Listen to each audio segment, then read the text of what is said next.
There's a new UFO whistleblower who has come forward to the media and has named a specific UFO UAP program called Immaculate Constellation.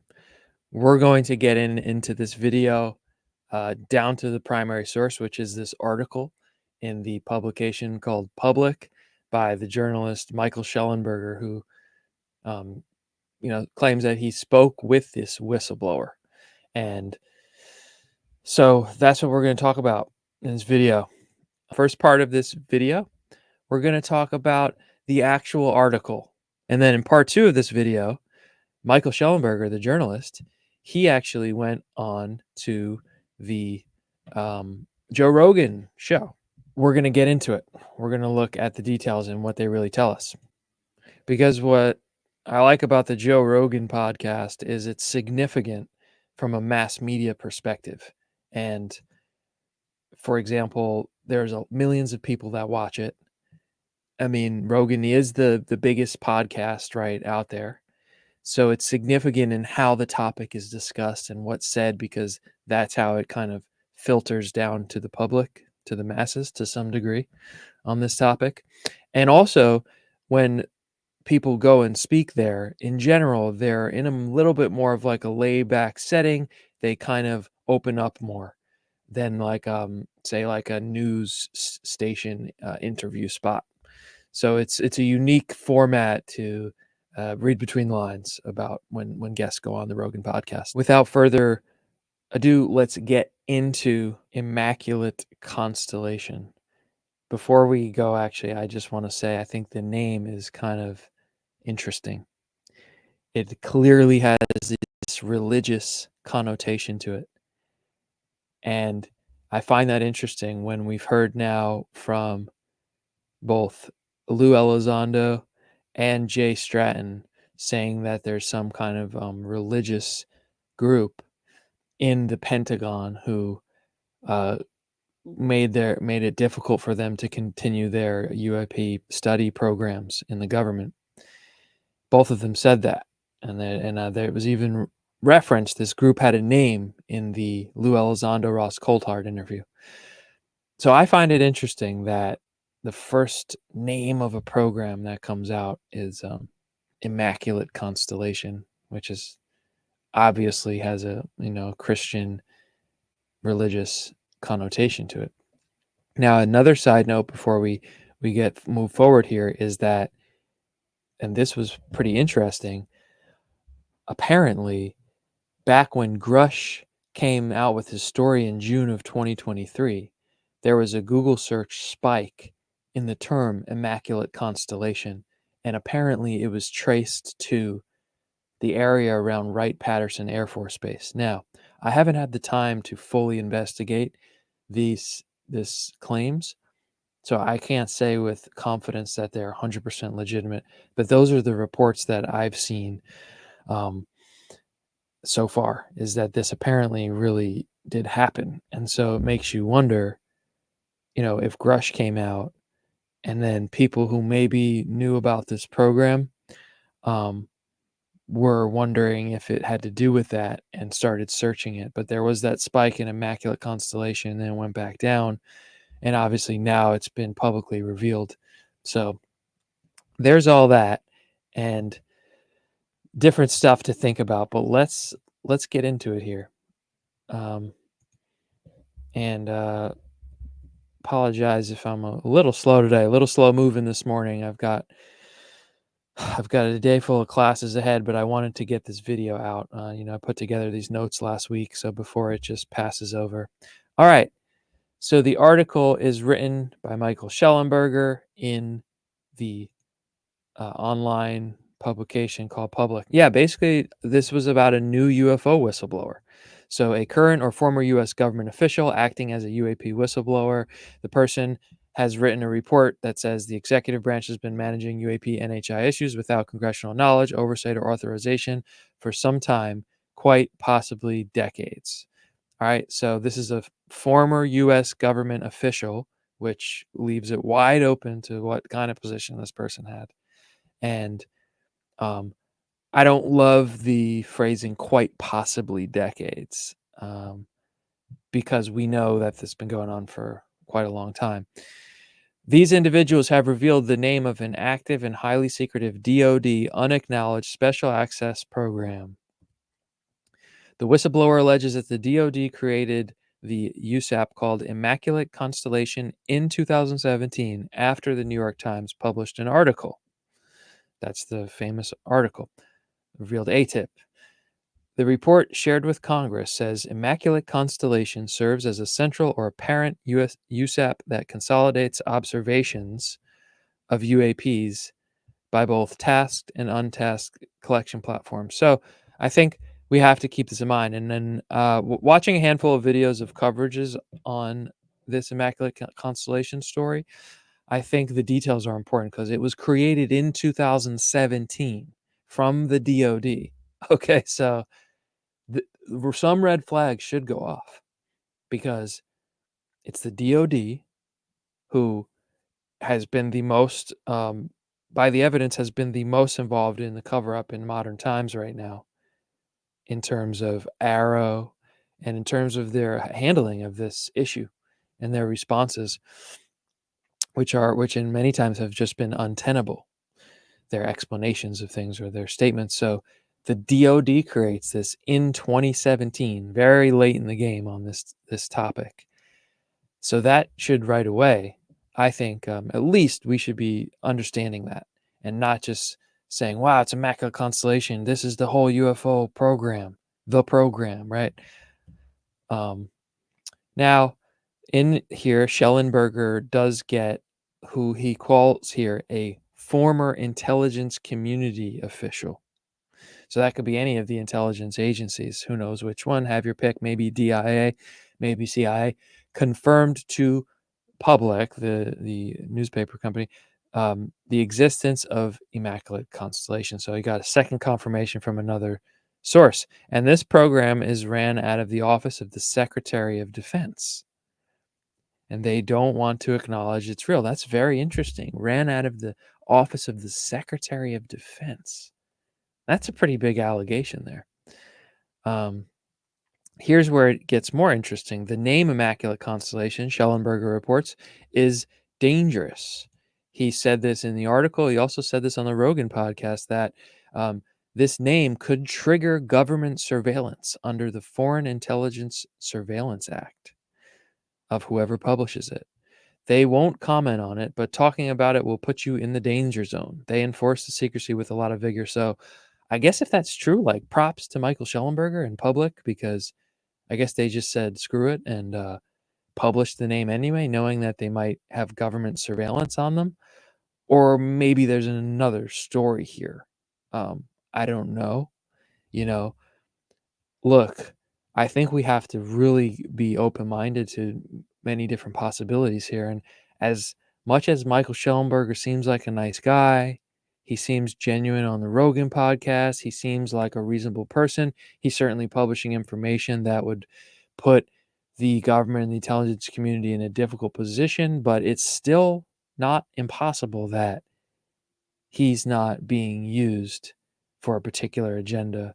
So here's what's interesting details too. This report from this whistleblower was given to Congress, provided to the authorized committees of Congress and their staff. That means, and we talked about this in my last video where we were analyzing ICIG Monheim's comments to Congress. Yes, that this means the Senate Select Committee on Intelligence and the House Permanent Committee on Intelligence. Those would be the authorized committees of Congress. The report concludes that, quote, the existence of Immaculate Constellation demonstrates the extent capability to detect, quarantine, and transfer UAP and ARV collection incidents before they are observed and circulated within the military intelligence enterprise, thus serving as a means of enforcing internal information security. This is a mouthful, but it's pretty interesting. We could sit here and break this down more, but what jumps out to me is the Alien Reproduction Vehicle, ARV. This is a term that goes back to, say, the Mark McCandish story. And a term that also, for example, the Disclosure Project and Stephen Greer has always used to describe what are man-made UFOs, allegedly exotic craft, nothing that's officially acknowledged as being technology we have, but nonetheless has been in deep, unacknowledged special access program projects. And so it's interesting that the whistleblower coming forward here is talking about the ARVs, alien reproduction vehicles. So I think it's a good sign, because my whole thing is always like, I don't want to see disclosure happen, right? Where they say that, yeah, there's something out there, we don't understand it, we can't communicate with it, and we don't understand what they are.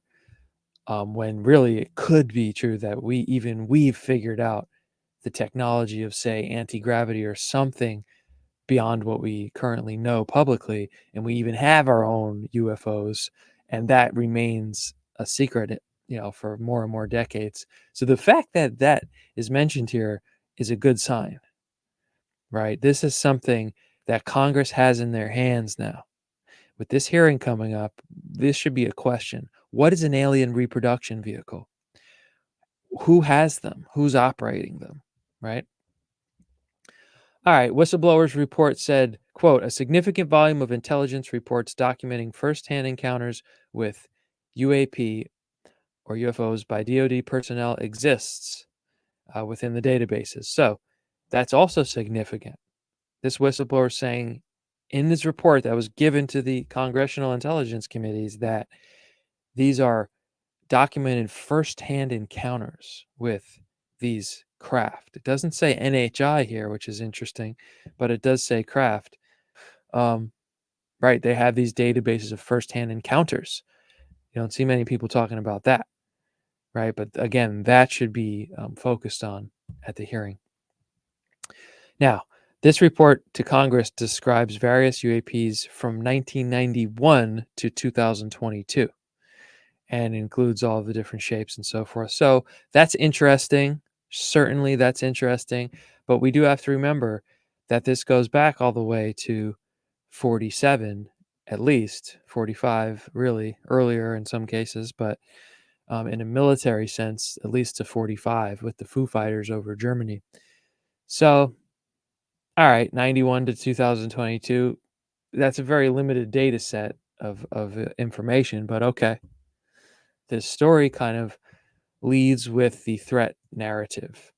And this is witnessed in the fact of this story that says there was a orb surrounding a F-22 fighter plane, and it forced it out of its patrol area. And then, quote, the F-22 broke trajectory and attempted to evade, but was intercepted and boxed in by 3 to 6 UAPs. And then, surrounded by the presumed hostile UAPs, the F-22 was forced out of the mission area under the escort of a UAP formation. So, like, this is crazy, right? This story is crazy because it's essentially saying that this fighter plane was surrounded by UAPs, and they were presumed to be hostile, and then they were forced out of its area and escorted. Where did the UAPs escort this fighter plane to? This story is crazy. But what does it do? At a very basic level, it obviously instills fear. It obviously instills this sense of a threat, hostility, and it's interesting. And not to say that this really didn't happen, but who knows what was happening in this case. But the fact that this is like the first detail that comes out, I think raises a reason to be like, let's watch this closely, that this isn't part of a psyop to roll this out in a way where it's controlled via the threat narrative, which is very possible. And to this whole idea of psyops and disinformation, the article did talk about that. It does reference the 1953 Robertson panel, which is a very key piece of factual information in this whole topic and the whole history of psychological warfare in the U.S. from the intelligence communities, really even on its own population. And again, remember, whistleblower David Grush said, decades-long sophisticated disinformation campaign targeting the American people. Not a claim that's being focused on as much or at all of the small segment of the media that's even covering the whistleblower, the Grush case up to this point so far. The fact that that's what he's saying, the disinformation campaign, which is at least which is as significant as the claims about the crash UFOs and the bodies, I think. In some ways, maybe even more, maybe even more significant. But anyway, yes, the Robertson panel in 53, which was a CIA panel, recommended using experts to dismiss and ridicule UAP witness and government whistleblowers. So we know that happened. Now, this is really interesting here. I haven't seen anybody talk about this, probably because most people covering this on YouTube probably didn't take the time to read the article.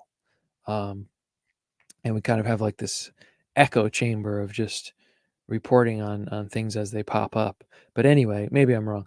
But anyway, 1971, you see on the bottom there, a declassified Australian government memo on UAPs claims that the CIA urged the debunking of UFO sightings as cover of its efforts to develop craft powered by anti-gravity. So that's pretty interesting to make that claim out there.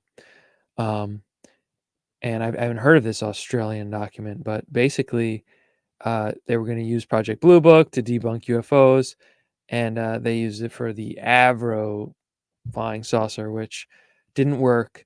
But if you actually read the details about the Avro flying saucer, it was most likely, or it seems very plausible that that was like a psyop to show like, oh, we tried to make an anti-gravity crap, but didn't work. They were operating it based on a principle that was known that wouldn't work, essentially, is the argument that I've seen. But you can look more into that. Anyway, as it says here, others speculate that the U.S. government is already engaged in a controlled disclosure of the reality of UAPs through strategic leaks of photos, videos, and documents. Under this theory, the U.S. military and the intelligence community are playing a double game, officially denying the existence of NHIs while also approving the release of photographs, videos, and information from whistleblowers. Definitely possible. The question is, like, whose controlled disclosure is this, and what's the agenda? Is it something like the Soul Foundation and Carl Nell, who presented this as like a way to actually like get the public's right to know its reality over like a timeline, but ultimately giving full disclosure? Or is this like a DoD disclosure where they control it and keep things business as usual, just with an asterisk about what UAP means? So it's very possible. And the article goes on to say individuals have told public that many within the DoD, IC, and military contracting community oppose further disclosure. So that's just an interesting little tidbit to hear from these whistleblowers talking to public, saying, yes, there are people in there who are definitely fighting to prevent this from going any further, which I think we all kind of know that, but it's just interesting to hear it straight from the horse's mouth there. Now, they mentioned the program, which should be interesting, right? In a forthcoming documentary, the program, Kirk McConnell, right? That's the new person that we saw in the trailer. Now, McConnell is a 37-year congressional staffer for the U.S. Senate and House Select Committees on Intelligence. And he describes the testimony that members of Congress and staffers have heard. This is actually probably quite an interesting witness, in a sense, to these testimonies. Because one thing is that, I guess because the actual members of the Senate and House intelligence committees, I guess they're just so busy that they can't always attend these briefings. So other staffers are the ones that are actually taking in the testimony, writing it up, and then perhaps giving a memo or report to the actual member of the committee, the actual congressperson. I know that that's been stated in documents relating even to Grush's whistleblowers, is that staffers are the ones. I've even heard, for example, Ross Coulthart saying that a lot of these Congress members will actually have legal attorney staffers take the testimonies in so that they're not liable for having heard the information. It can just be kind of documented, filed away, and the Congress member briefed on what they need to know from it.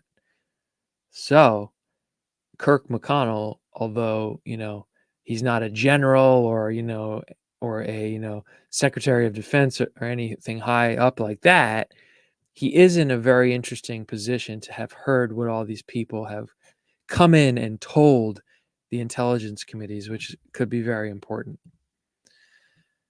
The only criticism I guess I have is in what's been revealed so far. And again, when the James Fox documentary comes out, he might say something that opens up a whole nother thing. But so far, and what Public and Schellenberger's reporting is, quote, "We have sources who have asserted not only that there have been crashes," said McConnell, "but that there have been crash retrievals." And as you see in my title in the slide here, don't we know this already? Okay. It's good for corroboration, yes, so that Grush isn't out there on an island, the only person publicly having, said these things, for sure. But it's also like, all right, we know that already. We know that whistleblowers have come in and said there's crashes and crash retrievals. We need to move it, a step further. Now, what's interesting here is that Schellenberger actually got a response to this article.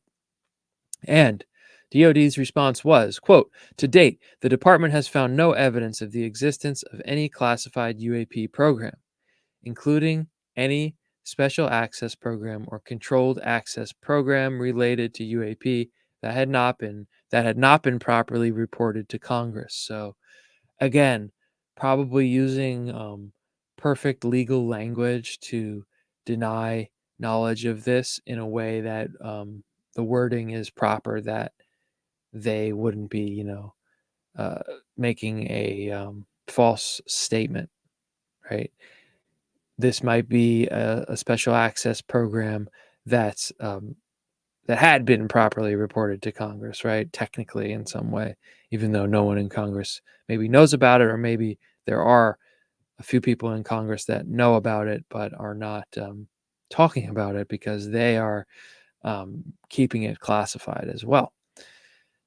So, yes, this is DOD has no record, present or historical, of any type of special access program called Immaculate Constellation. Now, that is just fascinating because here, this whistleblower and this intelligence community official are telling a media outlet that this program was run out of the Secretary of the Defense's office of the DOD.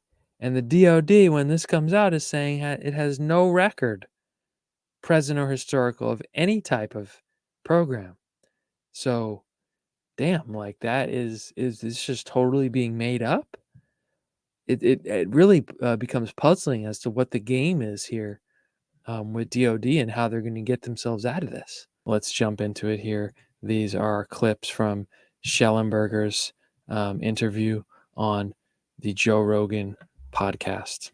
I also think there's something going on with the government. I believe that they have, and this is a pure guess based on no evidence at all, I think they probably have some super sophisticated propulsion program that's based on something that is an entirely new set of physics.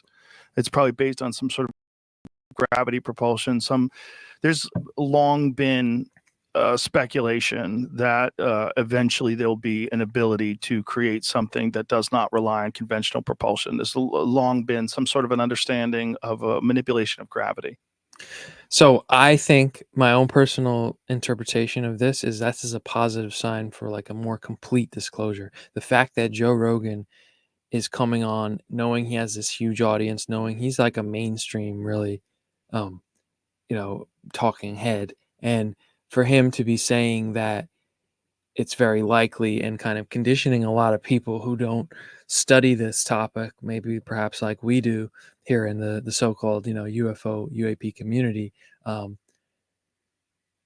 that will get that's getting that idea laid down. Like, hey, these are not just aliens and the NHI. There's a secret human program. There could be. The fact that he's talking about that in this high-profile interview, I think is significant, and I see it as a good sign. And then Schellenberger has more to say on this man-made UFOs topic. He's actually skeptical that there's man-made UFOs, but let's listen. I don't think it's all bullshit. I think some of it is ours, but I think a bunch of it's probably not ours. But so first of all, if they are ours and they're anti-gravity, that's just insane. And the part of me that's skeptical of it is because I know a lot about nuclear energy and nuclear power, and it took a huge amount of effort to build the bombs. Huge amount of effort, huge number of people. So the idea that anti-gravity was then sort of like, oh yeah, we just did that in like a couple of years or something, that strikes me as really improbable. Yeah, very improbable in a couple of years. But if they're doing it over decades, and they're doing it with retrieved crashes, which seems to be a part of the narrative. So I actually, props to Joe Rogan actually like responding and having like a critical thinking discussion. I would find Schellenberger's comment there kind of weak. The idea that, oh, we can't have anti-gravity craft because I know about nuclear energy and, and like it took so much to do that. We couldn't just make anti-gravity in a couple of years, but like, that's not the claim. You know what I mean? Like, obviously it would have happened over time. And obviously there are people that know, exponentially more about nuclear energy and anti-gravity than anybody that we would even know. Of course, a journalist, with all due respect, Michael Schellenberger. So that's not really a good way to refute that. But hey, it's all good to be skeptical. I think, though, I don't think it's all. Hopefully, we will find out the truth at some point. More about the man-made UFOs now. Like I said, I'm a little skeptical that we've mastered anti-gravity because that would just be so game-changing, and I think it would just take a huge amount of effort. On the other hand, I have interviewed people that are not comfortable coming forward yet that say that we have and claim direct evidence of that. And it's just not, I can't unfortunately say much more about it. And these are folks that want stronger whistleblower protections to be able to come forward. So that is huge, right? That's maybe the juiciest nugget of this whole video, in my opinion. This guy who, man, props to him, apparently the only journalist who's gotten to talk to these whistleblowers firsthand, right? And ask some questions and talk to them. Even though he's skeptical that we have our own anti-gravity crafts, he's saying, and here's the key part, that whistleblowers have told him we do, and that they have direct evidence of it. But even more important than that is the fact that they are the ones who are the most uncomfortable coming forward. And so what does that tell you if you read between the lines? In my interpretation, it tells you that's the closest guarded secret, is not that there's aliens and NHI and crash retrievals. It's that, and reverse engineering, it's that we've mastered it. We figured it out. And this has been going on. And like he said, he's had whistleblowers tell him they have direct evidence of that, but they're the ones that are the most hesitant to come forward. That becomes very clear about what the secrecy and the retaliation against whistleblowers is really about. Perhaps not about aliens and reverse engineering, but about how far we've gotten with it. Okay. So I thought that was quite significant detail that he shared there. Of course, he doesn't share that in his articles. He doesn't share that. But that's why I like the Rogan interviews, because this stuff kind of gets teased out. Here's a little clip. I'm a little bit critical of Rogan here on this one. Thing is real weird. It's real weird when fighter pilots recognize things that are behaving in a way that they've never seen before. That's real fucking weird. Yeah. When you've got these guys like, Grush is the best example, but there was another pilot, there's another jet that was with him. There's multiple witnesses that saw this thing physically. So, yeah, I mean, I'm going to just call out Joe with all due respect here. This guy gets David Grush to be on his podcast for 3 hours. He gets Lou Elizondo to be on there for 2.5 hours. Right after that, he gets Schellenberger to come on after dropping this article. He gets front line access to this topic, right? And being really like, in a way, like being a journalist. He's not a journalist, he's a podcaster, but like, getting this information out to the public. And if you listen to what he just said, like he thinks Grush was like a pilot who saw UFOs and that was his thing. Like, I know he knows about the crash retrieval reverse engineering stuff, but like he clearly does not know. And he had the guy on and got to meet him in person and speak to him for 3 hours and question him. And he doesn't even remember the details of what Grush's case is. He said Fravor and Graves were with Grush when they saw UFOs. Like, dude, that didn't happen, bro. Like, totally separate thing. And the details, as I allude to in so many of my videos, the details of the Grush case and the investigation are so important, and I think that they get overlooked in this topic.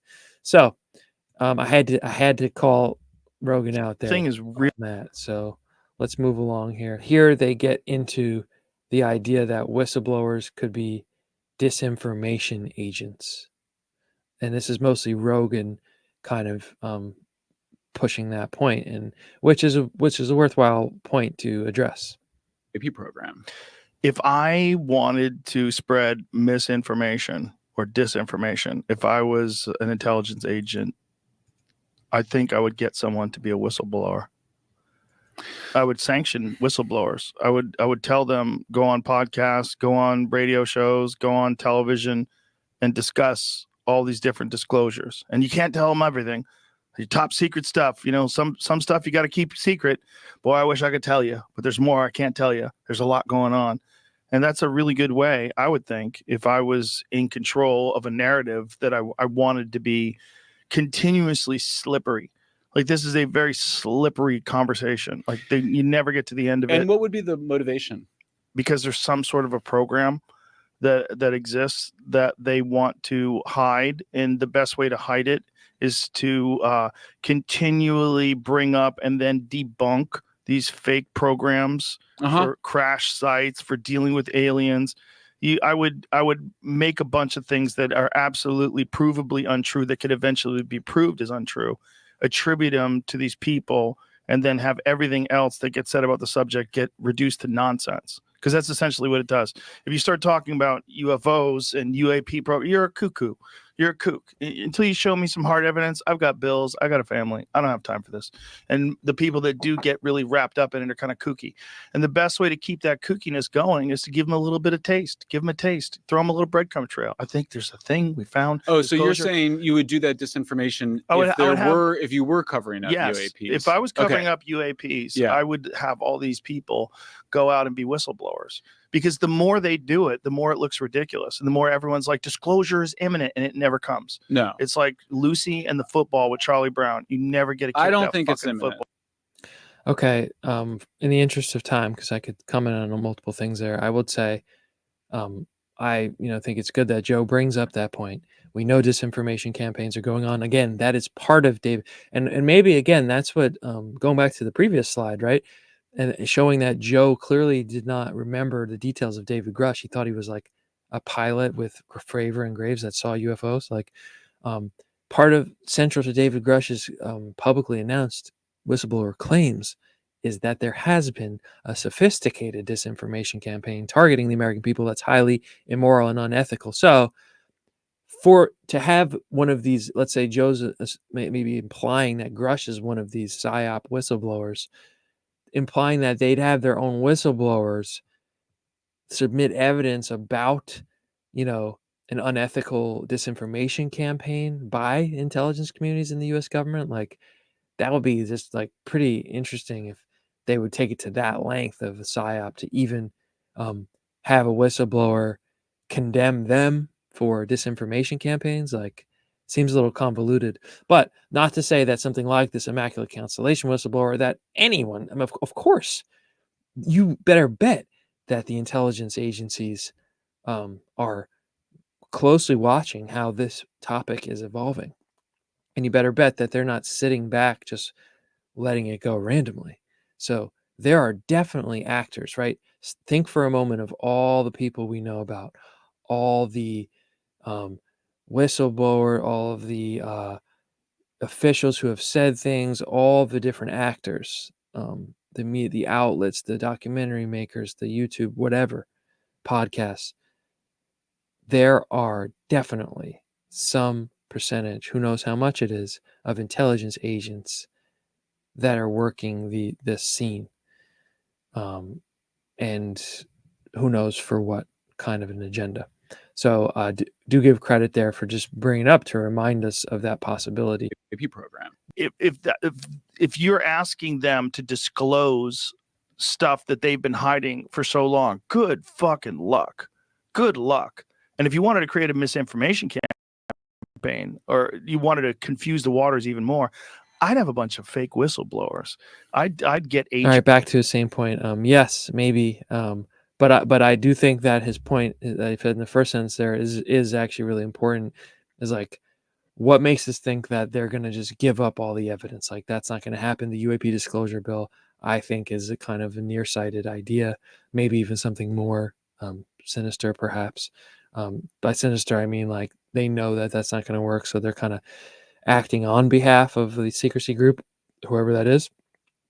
Because, okay, it's in law now, you have to turn over all of your alien bodies in your craft. Like, you're really going to do that? Seems unrealistic. This issue is that these people that I'm interviewing, if they're actors, they're incredible because they are genuinely terrified when I talk to them. They're genuinely scared. Most actors aren't very good actors. So right. I'm always like, these guys are the greatest actors I've ever met, these people. So they need better whistleblower protections. And if you interview congressional staffers, members of Congress, they will acknowledge that whistleblowers do not have proper protections, right. whether for UAPs. Schellenberger just relating that, these people seem very genuine to him. Let's see what else we got here. Point to keep everybody fucking clueless and guessing and keep all the infighting going on. Wouldn't you release a bunch of shit that's not necessarily true? I would. If I was really running a secret government UFO retrieval program and we were in contact with extraterrestrials, I would release a bunch of nonsense all the time that makes it look stupid. Oh, I see. Just like they did with Project Blue Book. Again, Rogan's reiterating this idea, and sure, it's possible, but we have to then, in my view, use critical thinking to sift through it all and try to conclude to the best that we can of what is likely to be, legitimate, what is more suspect and dubious. And so, sure, this conversation should be had. Point to keep everybody. Sorry about that. So, but that leads me back to what I was just saying before, right? Is that like the Grush claim that no one talks about? The fact that he is not just claiming that there's been UFO crash retrievals and reverse engineering and non-human biologics. He's also saying that there's been a disinformation campaign against the American people that's sophisticated and that's unethical and immoral. So he's saying what you're speculating, Joe, is actually part of Grush's testimony. So let's play this clip. I would say so first of all, if the government is running a disinformation campaign on UAPs against the American people, that's bad. And it seems like that's serious business. And it seems like if they are doing that, then I would want to know. It seems like they're doing that. Well, I'm comfortable saying I'm like 95% that the government is hiding information. So again, Rogan, it seems like they're doing it. Schellenberger saying if they were doing that, that would be, shocking, and saying he's sure that they're hiding something, but are they doing it? He seems skeptical of the disinformation campaign. But again, I would say if I was sitting there in the room to both of these guys, I'd say, yo, don't you guys remember? Part of David Grush's whistleblower claims was that this is happening, and then the people that say that the basis of his claims are true, right? Just the fact that there is a retrieval and reverse engineering program is sort of out. The question is, what are the details going to be now? And I think that's where the disinformation campaigns come in, I would say, not on the basic reality of it. Now they get into the topic, again, which has a connection to answers that David Grush has given in the congressional UFO hearing and in the News Nation interview last year, this idea that the U.S. government could have had some type of agreements with non-human intelligence. Let's take a listen here and then comment.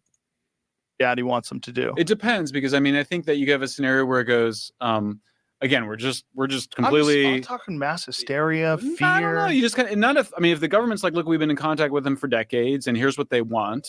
They just want to. They want an Earth base, and they want some of our,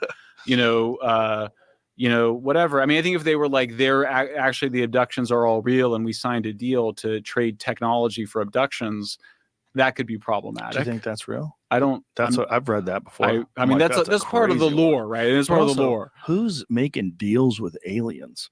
I think much more likely they do whatever the fuck they want to do, and we're terrified of them. That's what I think would much more likely. Like, are you going to make a deal with like baboons? Are you going to go to the fucking baboon tribe and go, listen, you fucking dummies, I'm going to make a deal with you? No, you're going to do whatever you want. You're going to abduct them and perform studies on them. That's what we do. No, Yeah, so this is another big conversation that's, I think, is going to become more important as, if disclosure really moves forward in a way where such, truths allegedly about our reality are revealed, that our government and military intelligence knows about, has known about, is this idea. And David Grush was asked this by Ross Coulthart and said, have there been agreements between non-human intelligence and the U.S. government? And Grush said, that's something I would like, that I hope national leadership can get to the bottom of. And then he was asked that question again by Nancy Mace in the July hearing, and he had a slightly different answer. And he said, that's not something that I can talk about in a public setting.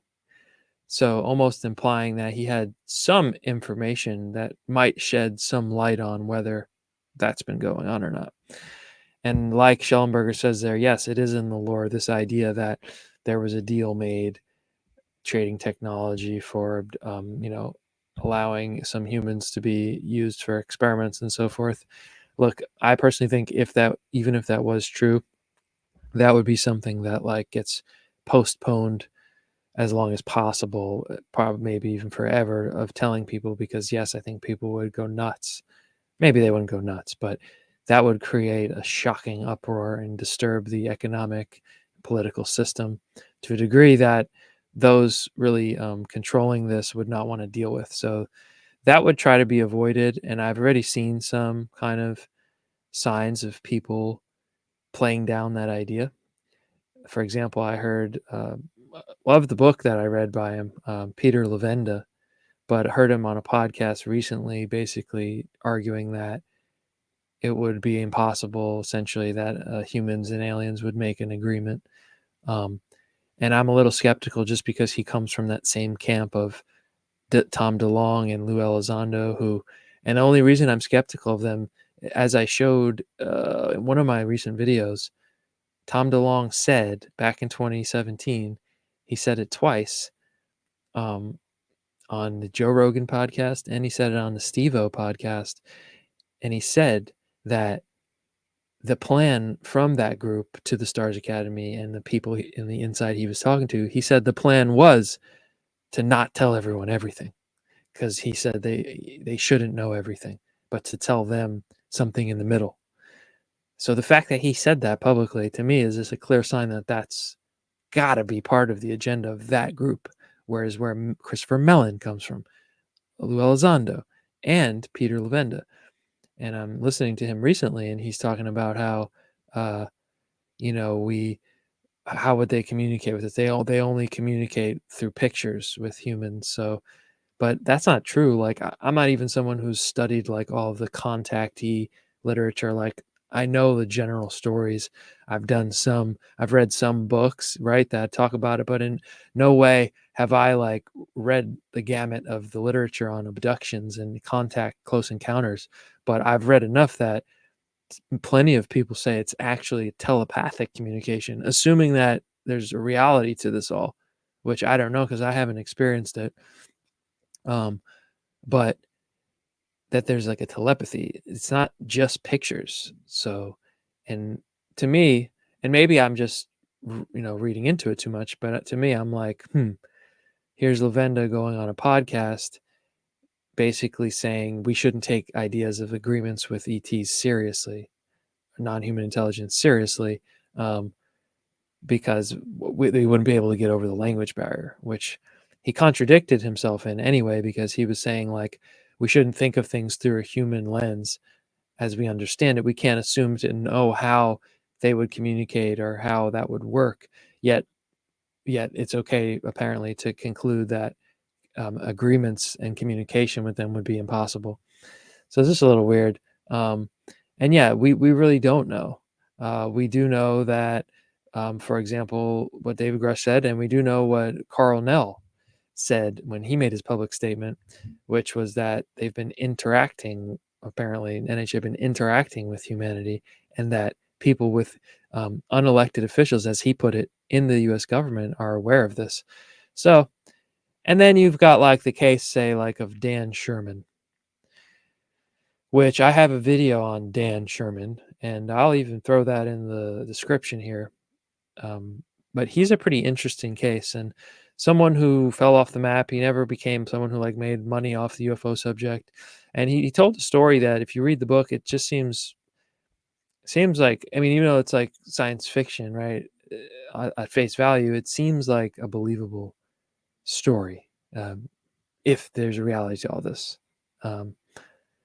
And basically he was part of a program that was like working with, he was like trained to like build up his psychic abilities, apparently like his telepathic abilities, and apparently he was having some type of nonverbal telepathic communication. So I'm curious to watch how that unfolds, this whole touching on this topic of the secret government agreements, because that's like got to be at the top echelon of like the dark potential secrets that they would want to keep away from the public forever, up there with like, hey, let's say like they found out that perhaps hypothetically, I'm just saying, like this non-human intelligence entities had something to do with our evolution, or even our biological existence at some point in the distant past. Like those kind of things would be like relegated to the top, right? The fact that there's crash retrieval, reverse engineerings, and that there's something to it is clearly lower down, as this is on the verge of almost being disclosed, even though the DoD is still denying everything. So anyway, Daddy wants them to do. Moving along here, that leads us to this point, right, which connects to this. And this is something that I've always thought kind of made sense. Let's listen here to them speak about it, and then I'll comment.